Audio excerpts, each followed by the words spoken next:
You don't need me to tell you that the cost of gas and electricity is rising by an absolutely incredible amount. Now, this obviously has implications if you're running or thinking of running an HMO where bills are often included in the rent. So in this video, I'm going to tell you about what you can do to keep your HMO both viable and profitable in these difficult times.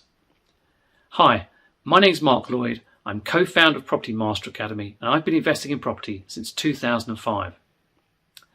Now, I should start by saying that the rising cost of utilities isn't quite such bad news for HMO investors as it might seem. Firstly, with rising living costs, there should be more demand for HMO rooms, not less. Also, with an HMO utility costs are spread out over 6 or 10 or however many tenants you have, it's a much better position to be in than, for example, the average family, where all the increased utility costs may fall on just one wage earner. But utility costs are now something you need to take very seriously indeed. I think it's fair to say that HMO investors haven't had to bother too much about utility costs in the past. Utilities have been a relatively small part of your outgoings, and HMOs generally generate very good margins. Of course, everything has changed now. If you haven't before, you really need to start thinking about utility costs if you want to keep your HMO profitable. So the first thing you need to think about is who pays the bills. Now, with most HMOs, it's the landlord, you, that pays the bills and includes the cost in the rent. But it doesn't necessarily have to be like that. So think if it might be a good idea to change your tenancies so that your tenants pay for the utilities direct.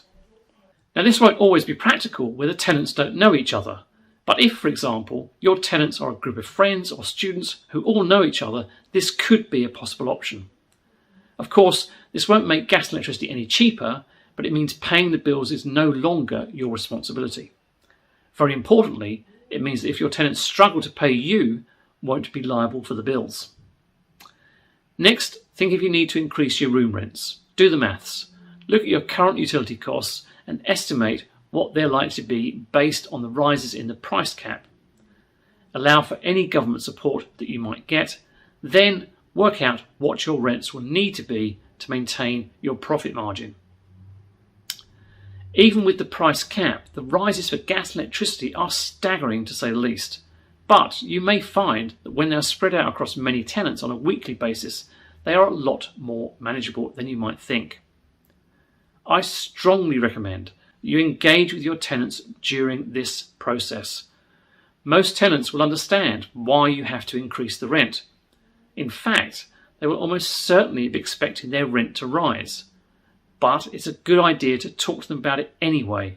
Explain that you're doing everything possible to keep the increase to a minimum. Also, I recommend that you ask your tenants to be as economical as possible in their use of gas and electricity. Explain that the more they are able to save, the less any rent increases will need to be. Perhaps fitting a smart meter might help your tenants be more cost conscious. You might also consider adding a fair usage clause into your tenancy agreements. This limits the value of gas and electricity that's included in the rent. The next stage of the process is to look at how you can reduce the energy that is needed to run your HMO. Now, there are a few simple things you can do for little cost that have a quick payback. For example, fit LED light bulbs if you haven't done already. Fit motion sensors in lighting in communal areas, so rooms are only lit when someone is actually using them. Consider fitting thermostatic radiator valves or TRVs to every radiator and adjust the boiler flow temperature. Now, this can save energy without any noticeable change in the water temperature. Reduce the central heating temperature by a few degrees. Consider if some areas, like kitchens and corridors, could be cooler than living rooms. Fit a smart thermostat, the type that you can control using an app on your mobile phone. This way you can reduce and increase the central heating temperature according to the time of day and the weather. Now, when you're considering these measures, remember that your HMO still needs to be properly heated and lit. There are some larger projects you can consider to help reduce energy usage too. Now, these things are more expensive, but they have a much longer payback time as well. But if you're planning to keep your HMO long term, now could be a very good time to think about doing them. It's often the case that HMOs are in older houses that are less energy efficient, so you could make some worthwhile savings here. Also, these measures can help you comply with the minimum energy efficiency standards, or MEES standards, and stricter EPC requirements that the government is likely to introduce for rented property. There are a few measures that you can consider. Think about how you can improve the insulation in the property. Not only with things like loft insulation and cavity wall insulation, but also floor insulation or internal or external wall insulation. Think about new double glazing or even triple glazing. Think about how you could make use of renewable energy. Installing solar PV panels to provide some of the electricity used in the house is the main one. Consider if a new boiler might help reduce costs. If your HMO uses electric heating, remember this is even more expensive to run than gas, so you could look at installing gas central heating. You could also maybe investigate new sources of providing heating and hot water, such as an air source heat pump. In some cases, any government-backed grants or loans are available to help with energy saving measures are also available to landlords. If any of your tenants are on benefits, you may qualify for extra financial support too. Ask your energy company and your local authority about what help might be available. Lastly, there are also some things you can do that are not about saving energy, but they are ways you can increase the income from your HMO to help cover the extra utility costs. Are any of your bedrooms large enough to be let as double rooms? Now, double rooms will earn you obviously a higher rent, but 2 people occupying a double room should not be double the utility costs.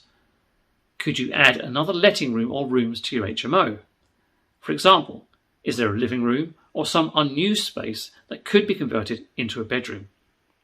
Again, this will increase the rental income from your house, but should not increase the utility costs by the same amount. At the end of the day, the rising cost of gas and electricity is a serious problem for all of us. But I hope this video has shown you that HMO landlords are in a better position than many to cope with the situation. And there's a lot you can do to keep your HMO viable and profitable in these very difficult times.